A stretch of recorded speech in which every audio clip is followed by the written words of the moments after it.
Another edition of Luke Who's Talking with our NFL analyst, Luke Willson. By the way, if you're watching this on Thursday, this guy turns, well, I'm not going to say how old you're turning. People can look it up. Luke, it's your birthday. How you feeling? Are you pumped? Is your birthday going to give you that birthday luck that the Bills need this weekend against the Broncos? Yeah, I don't know about that. I'm feeling mixed emotions these days, Jay. You know, it's like back in the day, I used to love this day. And now all of a sudden I'm kind of like, yeah, you know, I could deal with not having a birthday right now due to the whole age thing. So, yeah. That's fair. I think we all get to that point at some point. That's fair. But the Broncos, you know, it's interesting, Luke, you look at it, the Broncos, the Jags, kind of similar challenges they present to the Bills, right? Bills took care of Jacksonville last Sunday, but it was tight. And we saw Josh Allen get all banged up. So you think this team is healthy enough that they can actually pull it off again in Denver this weekend? So I think Josh is healthy enough for sure, Jay, but I worry about this wide receiver room. You know, it hasn't been a strong point all year. They obviously had a great showing against Jacksonville. But as everyone knows by now, Shavers was playing on a torn ACL. He's no longer going to be on the field for the Bills. So why I say I worry about this matchup now is, as we spoke about at length, Jacksonville last week was the number one rush defense, and I wanted to know how that matchup would end up for the Bills. Safe to say the Bills lost that matchup. Their best run offense versus the number one defense. We got to give the nod there to Jacksonville. Well, Jay, bad news for Bills fans. Denver is the number 2 rush defense. So it doesn't get much easier there. Now, we talked about at length, you know, right after the game, you and me were talking about, hey, Josh was in the pocket. Josh was able to really deliver the ball in the pocket. Well, here's the next bad news for Bills fans.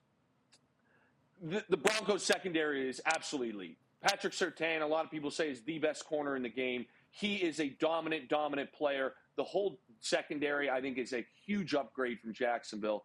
And they have a crazy pass rush, Denver, speaking of. So I worry about the Bills offensively in this one. I really do. But you mentioned Josh Allen's banged up. I think this guy is unstoppable, though. So as much as I think that the plays will not maybe be great at first, I think we're going to have to see it, Jay. And that's Superman putting his cape on. Okay, he'll sit in the pocket for a little bit and say, boys, I'm out of here, but I will find a way to make plays and at least manufacture some drives, some scoring.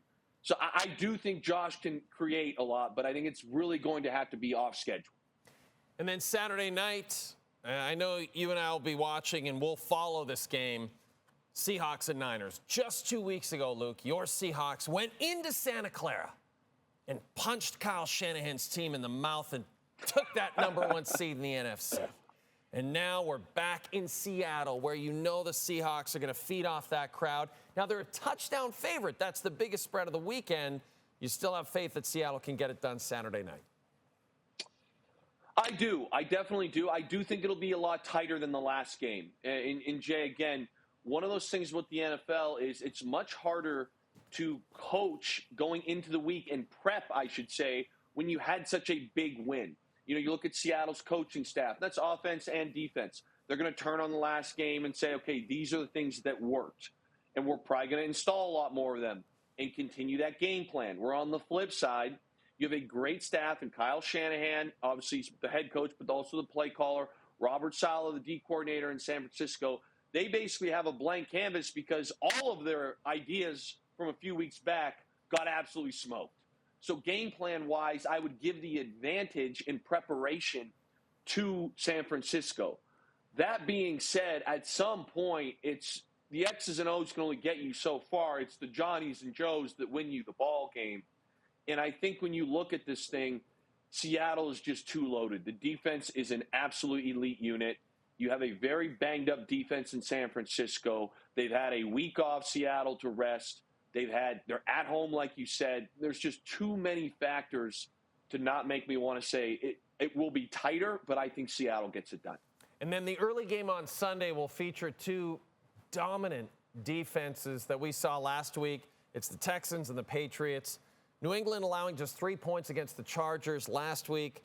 We saw what DeMeco Ryans' Houston Texans did to Aaron Rodgers and the Steelers last week. Which of these offenses, Luke, do you think has the ability to overcome the other team's incredible defense? I got to go with New England. I got to go with New England straight up. And this is the reality here, Jay. To me, it comes down to the offensive coordinator, Josh McDaniels. And I know he hasn't had a ton of success as a head coach, but this guy has been there and done that, including in the playoffs. A lot of comparisons right now to Houston's secondary and the Legion of Boom. Well, the Legion of Boom lost a Super Bowl once. I was on that team, as you know, Jay.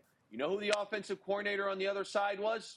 Josh McDaniels. If there's a guy that has seen great defenses all those early years of Brady in the AFC, this guy knows how to at least create opportunities for his offense against elite units. He's been there, done that. He's got a quarterback that has clearly on the same page as him as they've executed all year. I don't think it's going to be easy, but when I look at this and I see him at the helm, I really think they'll be able to find a way to score 20 points, and that should be the magic number. And then on the flip side, we were struggling last week in Houston to catch the ball being snapped. The run game in Houston saved them last week, and that run game will not be as efficient this week against New England. So I think Houston's really in tough offensively. And then Sunday night, the Rams, 3.5-point favorites on the road in Chicago. We saw the Rams barely get by the 8-9 Panthers in the wild card round. You've been very consistent in saying that you think the Rams are the team to beat in the NFC, but they did look vulnerable against Carolina. So let me put it this way. The Bears will actually beat the Rams on Sunday if the Rams special teams have another massive blunder. And to be honest, it's probably likely that they're going to have a blunder. Just how catastrophic will it be is my question. Jay, you've heard me say it all year. We couldn't make kicks early on. Let's go back to the Philadelphia game, win the game with a kick. It gets blocked, return for a touchdown. So what did they do? They finally got a new kicker. They moved on to the thicker kicker, and he's been good statistically, minus the one miss against Seattle. So you think you've solved that. But let's go to that Seattle loss. I believe they're up 16 points. How did Seattle get back into it? We give up a punt return touchdown, which allowed Seattle to come back and win that football game with a missed kick, as I mentioned. Okay, we get rid of the special teams coach. What happened last week in the Carolina game? We have a punt block last week, Jay. You can't make this thing up. If I'm Sean McVay, I'm literally going to the new special teams coach, and I'm saying, listen, I don't even need you guys to make a play. Just do nothing. Just please don't give up something catastrophically bad, and we will beat the Bears. But at this point, they're vulnerable there. And if this thing gets close, and because of a punt return or a block punt or a kickoff, Jay, we've seen what Caleb Williams can do in the fourth quarter when the game is close. We've seen it all year, and it was on display last week. So that's how the Rams lose. If their special team jams them and Caleb Williams has the ball in his hand within one score with a few minutes left in this game, that would be the only way I see the Rams losing this football game. It is going to be an amazing weekend of football in the divisional round, and Luke and I will follow both the Saturday night and the Sunday night game right here on TSN. So we hope. Luke, happy birthday, pal! Thank you. Thank you so much, Jay.